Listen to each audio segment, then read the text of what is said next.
Student. So today we are going to discuss another topic, and the topic is about heating effect of electric current. Okay, the topic is about what? Heating effect of electric current. We all know about heat. Okay, we all know about heat and we all know about the current. Now this heat and the current, they are both related to each other. Okay, so to understand it, I am going to give you a simple example. When we use an electric apparatus for a long time, okay, suppose we are using our cell phone, okay, say when we are using our cell phone, then what, the obviously the cell phone is not connected with the current, but it has battery, that means it has cell. The cell is providing the electricity, na? So when we using the cell phone for so much time, then the electricity is circulated inside our cell phone, okay, and that's why the cell phone become little bit hot. Okay, why it is become hot? Because the temperature rises. Why the temperature rises? Because there is a heat emission, that means there is a heat, that's why the temperature rises. That means we can say that when there is a current passes through a conductor, okay, then there is a heating effect, that means there is a heat is generated, okay, and this heat generation is generally depend, and they are depend upon what? First one, it is depend the current, that means it is depend on first the current, then how many amount of current you have given. If you have given the less amount of current, if you have applying the less amount of current through a conductor, then the heat generation will be less. And secondly, it is depend upon the material of which wire it is used. Material, that means what is the material you are using. You are using the copper wire, you are using the aluminum, or you are using another material wire, okay, that it is depend upon the material of the wire. And thirdly, it is depend the time for which the current is passed. I am telling you that if we are using the for our cell phone or any electric apparatus for a long time, then there will be heat produced. So if we using an electric apparatus for a longer time, then this the time, then there is also heat will be emitted, okay. So this is known as heating effect of electric current. Now question arises, as there is a heating effect of electric current, what are the practical uses of heating effect of electric current? Okay, first one, practically we are using for the bread toaster to toast the bread. We are using heating effect of electric current. Secondly, we are using as a heater, okay, in heater we are using heating effect of electric current. Thirdly, we are using it in a, suppose, electric kettle.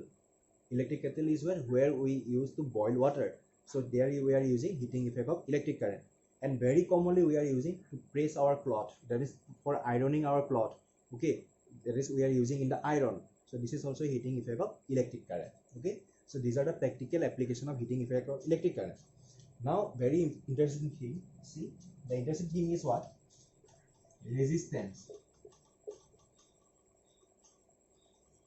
The word may be new for you, because the resistance means what? The forbidden, okay. The more you are resist to flow of current, that means you are not allowing to flow of current, the more will be heat produced, okay. So the resistance is directly proportional to amount of heat produced. It is directly proportional to what? Amount of heat produced. If there is more amount of heat and there is more amount of resistance, that means you are not allowing to flow of current, that is softly, you are not allowing to flow the current so softly, you are, so that's why there is a amount of heat produced more, and that is why resistance is more, the amount of heat produced is more, okay. Secondly, what is the working of electric bulb? That means we are using the electric bulb, na? What is the working of it? See, this is very important thing.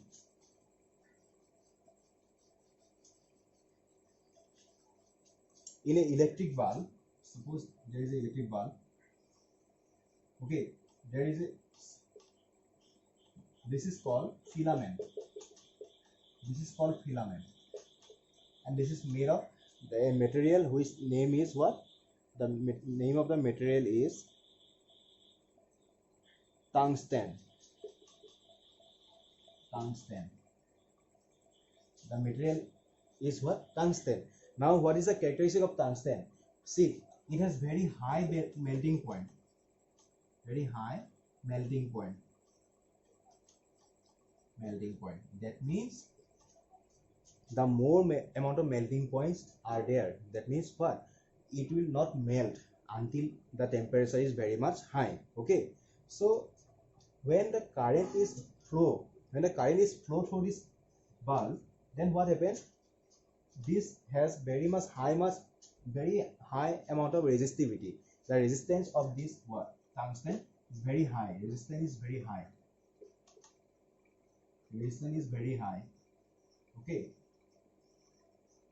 and as the resistance is very high, so heat produced will be more. The heat produced will be more amount of heat produced will be more.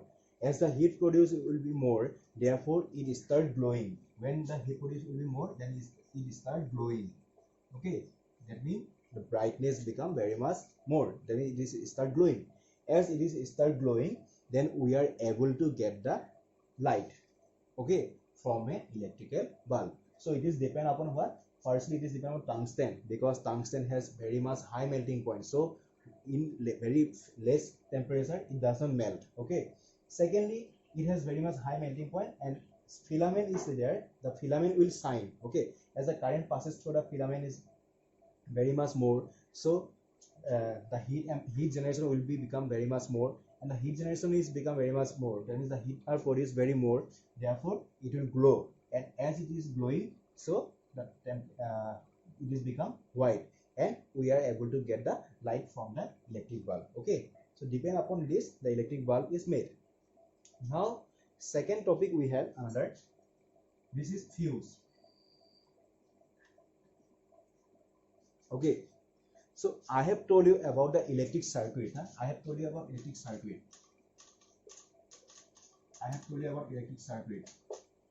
So in an electric circuit, the current will flow when the circuit is closed. Okay, what happens if here the amount of current is very much high?